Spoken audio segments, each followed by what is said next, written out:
සුබ දවසක් මැණික් යාළුවෝ සියලුම දෙනාට. අද මම ඔයාලට විවිධාකාර ගල් වර්ග ටිකක් හඳුන්වලා දෙනවා. ඔයාලා යොපුවම සමහර විතර තියෙනවා වටින ගල් තියෙනවා, වටින් නැති ගල් තියෙනවා. ඒක ඔක්කොම මම ඔයාලට හඳුන්වලා දෙනවා, කියලා දෙනවා. මැණික් සම්බන්ධ ළඟම තියෙන ගල් තියෙනවා, ඒවත් කියලා දෙනවා. ඉතින් මුලින්ම මේ ගල මම හඳුන්වලා දෙන්නම්.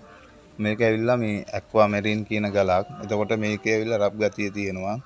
මේ රබ් ගතිය තිබ්බට මේකේ ඇවිල්ලා ඇතුළ ක්ලියර් මදි වුණාට ඉතින් මේක ලොකු මිලක් කියන්නේ අර දෙපැත්තේ මේවා එක තියෙන හින්දා.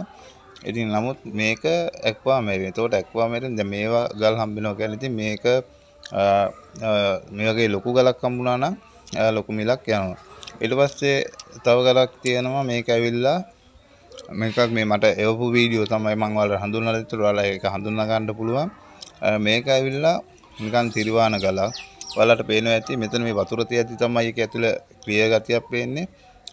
පෙලත් තැන් වලදී ඒකේ අලු පිපිලා තියෙනවා. ඉතින් අලු පිපෙන්නේ නැහැ සාමාන්‍යයෙන් මැණික් වල. ඒතකොට ඔයාලා හිතන්න දැන් ඕන දෙයක් බලන්න අතට අරගෙන ඉතලාම අලු පිපෙනවද කියලා. අලු පිපෙන්නේ නැහැ මැණික් වල අනිවාර්යයෙන්ම. අලු පිපෙන්නේ නැතුව හොඳට පැහැදිලිව මේ හැඩේ තියෙනවා නම් එතකොට හොයාගන්න පුළුවන්. අනිත් එක ගලේ බර බලන්න ඕන. සාමාන්‍ය නෝමල් ගලකට වැඩිය 3ක් විතර බරයි මැණික්. ඊට පස්සේ මම ඔයාලට කහඳ ගැන කියලා දෙන්න හිතුවා. මොකද මේ කහඳ ගලක් මේ තියෙන්නේ. මේ තියෙන්නේ ඇවිල්ලා මැණික් සම්බන්ධ ළඟම ගලක්. මේ කහඳ තියෙනවා කියන්නේ අනිවාර්යෙන් එතන මැණික් තියෙනවාමයි. ඉල්ලන් වල කහඳ හම්බෙනවා කියන්නේ එතනින් එහාට මැණික් තියෙනවා කියලා අපිට කෙලින්ම හිතන්න. එතකොට මේ ගල් සෙට් එකත් මට ඔයාලා එවපු ගල් සෙට් එකක් තමයි. ඉතින් ඒකේ පෙලක් ඒවා තියෙනවා. දැන් මේ ගල පේනවා සාමාන්‍යයෙන් මේක ගෙවුඩයක් වගේ. හරිද? එතකොට මේ ගලේ හැඩෙත් එක්කලා මම හිතනවා මේක අනිවාර්යයෙන් මේක ගෙවුඩයක් වෙන්න ඕනේ. ඒ වගේ ගල් තියෙනවා. එතකොට පෙලක් ගල් තියෙනවා. නිකන් රප් එකට තියෙන ගල් තියෙනවා. දැන් මේ ගල බලන්නකෝ. මේ ගලේ අර තෙල් ගාලා තියෙන හින්දා තමයි මේක නම් පලිංගුවක්. එතකොට ඒ වගේ මෙයා ගල් සෙට් එකක් මට එවලා තියෙනවා. ඉතින් ඒකේ ගල් දෙකක් තුනක් විතරයි ඒ කියන්නේ ගෙවුඩ තියෙනවා. ඊට පස්සේ දැන් මේකත් ගෙවුඩ ගලක්. ඉතින් එහෙම ගල් තියෙනවා. එතකොට ඔයාලට මම ඒව ගල් හඳුන්වලා දෙන මේකයි ඉස්සල්ලාම තිබ්බ ගලයි තමයි ගෙවුඩ පැත්තට යන්නේ. අනිත් ඒවා නෝමල් ගල් තියෙන. ඉතින් වතුරත් එක්කලා තිබ්බහම හොයන්න අමාරුයි. ඒ වුණාට දැන් මේක ගෙවුඩයක් නෙමෙයි. පෙලක් ගල් තියෙනවා. හොඳ වටින ගලුත් තියෙනවා එතන. වටින් නැති ගලුත් තියෙනවා. ඉතින් මේකට උත්තරේ මම එයාට WhatsApp එකෙනුත් දාලා තියෙනවා. මේ මට කට්ටියට අනිවාර්යෙන් WhatsApp එකේ නැත්තම් ඔයාලා මගේ ෆෝන් නම්බර් එක දාලා තියෙනවා. ඒකට WhatsApp එක හරහා මට කෝල් එකක් හරි දීලා අහන්න ඇයි මට මේකට උත්තරයක් දැම්මේ නැත්තේ කියලා. එහෙම වුණොත් මම අනිවාර්යෙන් ඒවටත් උත්තර දෙනවා. දැන් මේකත් ගෙවුඩයක්. ඉතින් ගෙවුඩ ගල් තියෙනවා. ගෙවුඩ නැති ගල් තියෙනවා. ඊට පස්සේ මේ මට එවපු ගලක්. දැන් මේ ගල බලන්න මේක හොඳටම පේනවා. එක පැත්තක් ෆිනිෂින් එකට තියෙනවා. අනිත් පැත්තේ පැහැදිලි මේ වගේ තියෙනවා. එතකොට මේක එන්නේ ටොපෑස් වලට. මොකද මේකේ හැඩෙත් එක්කලා ටොපෑස් වලට තමයි යන්නේ. එතකොට මේ මට එවපු ගල් සෙට් එකක් තමයි. ඉතින් ටොපෑස් වලට පෙලක් ගල් යනවා. පෙලක් ගල් සුදු නිල් කියන එකට එනවා. එතකොට පෙලක් ගල් පලිඟු වෙනවා. එක ගල් වර්ග එනවා. ඔයාලා මට ගල් වර්ග එවනවා. මම ඒව හඳුන්වලා දෙනවා. ඉතින් ඒකෙන් ඔයාලා දැනුමක් ලබා ගන්නවා. ඉතින් මටත් සතුටුයි ඔයාලා දැනුමක් ලබා ගන්න එකට. ඉතින් මුලින්ම ඒ කියන්නේ මම කියනවා ඉතින් මගේ මේ වීඩියෝ එක හොඳයි නම් අනිවාර්යෙන් ඔයාලා subscribe කරන්න, share කරන්න, අනිවාර්යෙන් like එකක් දාගෙන යන්න. මොකද හේතුව තමයි ඉතින් මම ඔයාලට හැමතිස්සෙම ඔයාලට වටින කියලා දෙයක් තමයි මම ඔයාලට දෙන්නේ. ඉතින් ඒකෙන් ඔයාලා යම් කිසි දැනුමක් ලබා ගන්න අනිවාර්යයෙන්ම ඉතින් ඒක මට සතුටුයි. ඔයාලට සතුටුයි. ඔයාලට දන්නේ නැති ඕනම දෙයක් මට එවන්න මම ඒක පැහැදිලි කරලා අනිවාර්යෙන් කියනවා. එහෙම නැත්නම් මට කෝල් එකක් හරි දාලා අහන්න. ඒක මම අනිවාර්යෙන් ඔයාලට පැහැදිලි කරලා හරියටම කියනවා. ඉතින් මේක නම් ටොපෑස් එකක්. ඉතින් තව ගල් يعني මට දවසකට එවනවා ගල් අඩුම තරමේ 50කට එහයින් මට ගල් එනවා. ඉතින් මම මේ හැම එකටම මම දන්න විදිහට මම අනිවාර්යෙන් උත්තර ලබා දීලා තියෙනවා. මම හිතන විදිහට අනිවාර්යයෙන්ම මම ලබා දීලා තියෙනවා. ඊට පස්සේ තව මේ ගලක් මට එවලා තියෙනවා. ඉතින් මේක ඇවිල්ලා මේ පත්මරාග කට්ටයක්. එතකොට මේක රප් එකට තියෙන නමුත් ටෝච් එළියක් කර මේ ආවට පස්සේ මේක රතු පාටට තමයි එළිය වදින්නේ. ඉතින් මේ ගල් හම්බෙච්ච තැන්වල අනිවාර්යෙන් මල්ලි මේක ඇතුළේ රතු පාටයි. පොදිසි කරන්න අනිවාර්යෙන් දවදාවි කියලා මම ඔයාලට කතා කරන්නේ. මේ හොයන්න. එතකොට වොයිස් මෙසේජ් එකක් දැම්මේ වොයිස් මෙසේජ් එකක් දැම්මම හොඳ කුරුණෑගලින් කියලා වටින ගල මල්ලි ඇතුළේ රතු පාටයි. අනිවාර්යෙන්ම හම්බෙනවා කියලා. එතකොට මම ඔයාලට මේ වීඩියෝ ගේන්නේ ඔයාලා මේ ගල් සම්බන්ධව සමහරක් විට පාරේ යද්දී හරි කොහේ හරි යද්දී තැනකට ගියාට පස්සේ 아무තු ගලක් හම්බුනොත් එහෙම ඒ ගලේ ඔයාලා නොදන්නවා වුණාට සමහරක් විට ලොකු වටිනාකමක් තියෙන්නත් පුළුවන්.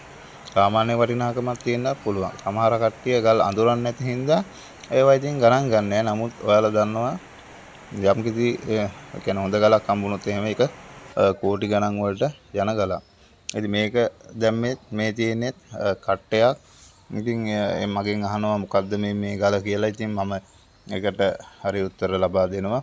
ඉතින් දැන් මේ වගේ මේ කට්ට තියෙනවා කියන්නේ ඉතින් ඒ තැන්වල කට්ට කියන්නේ මැණික් වර්ගයක් මැණික් කුලයේ එකක්. එතකොට ඒ මැණික් එකෙන් මැරිච්ච ඒවාට තමයි කට්ට කියලා අපි හඳුන්වන්නේ.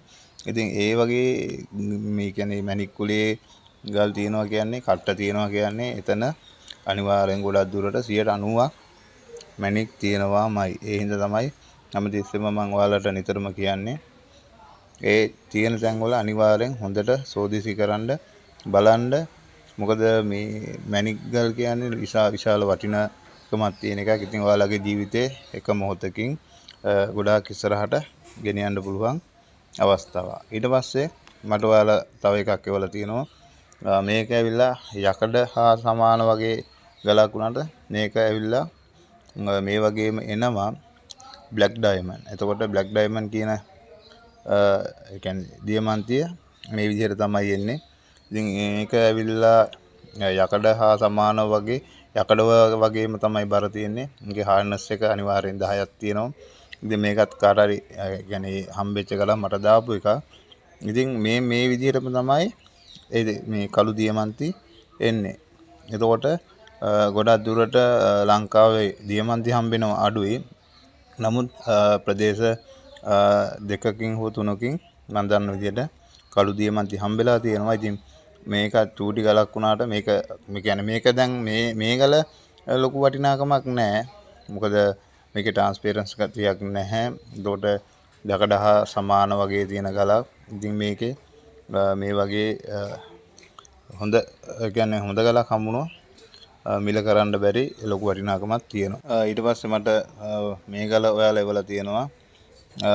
මේ ගල ඇවිල්ලා නිකන් තියද්දි කළු පාටයි ටෝච් එක ගැවුවලා පස්සේ ඒකේ පාට එනවා. එතකොට මේක ඇවිල්ලා තෝරමල්ලි කියන්නේ තෝර කෑල්ලක්.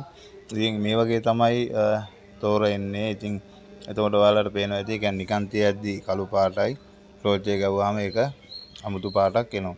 ඉතින් එතකොට මේක ඇවිල්ලා මේ ලොකු වටිනාකමක් නැති ගල් වුණාට මේ ගල් තියෙනවා කියන්නේ ඉතින් ඒ සමාන ඒ අවට තැන්වල අනිවාර්යෙන් ඔයාලට හොඳ ගල් සෙට් එකක් අනිවාර්යෙන් හම්බෙන්න පුළුවන් ගොඩක් දුරට. ඊට පස්සේ මට මේ ගල් සෙට් එක වෙලා තියෙනවා. දැන් මේකත් ඔයාලා බලන්න මේක නම් නිකන් නෝමල් ගලක්. කියන්නේ මේක වටිනාකමක් නෑ. නිකන් සුදු පාට නිකන් පලිඟු ගලක් වගේ ඒක මට පේන්නේ. ඉතින් සමහරක් විට දැන් මේ වගේ නිකන් එළියදී යද්දි ලා නිල් පාටට හුරු පාටක් ඇවිල්ලා ඇතුළ නිකන් ක්‍රිය ගතියක් ආවොත් එහෙම ඒකේ ලොකු වටිනාකමක් තියෙනවා.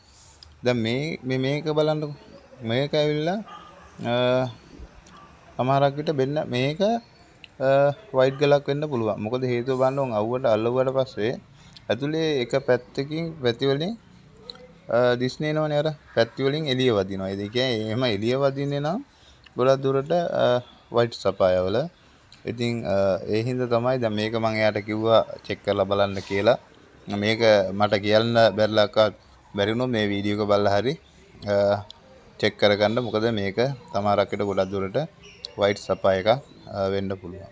ඊට පස්සේ මට එවලා තිබ්බා මේ ගල මේ බලන්න පැහැදිලිව. එතකොට මේක මොකක්ද කියලා මගෙන් අහලා තිබ්බා. මේක ඇවිල්ලා රූබියක්.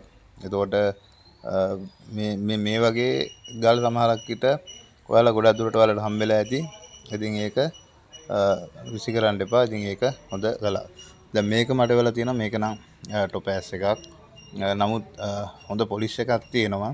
පොලිෂ් එකක් තිබ්බට ගොඩක් දුරට මම හිතන්නේ මේක ටොපෑස් ගලක්. ඉතින් මගේ වීඩියෝ එක මම අද අවසන් කරනවා. ඔයාලට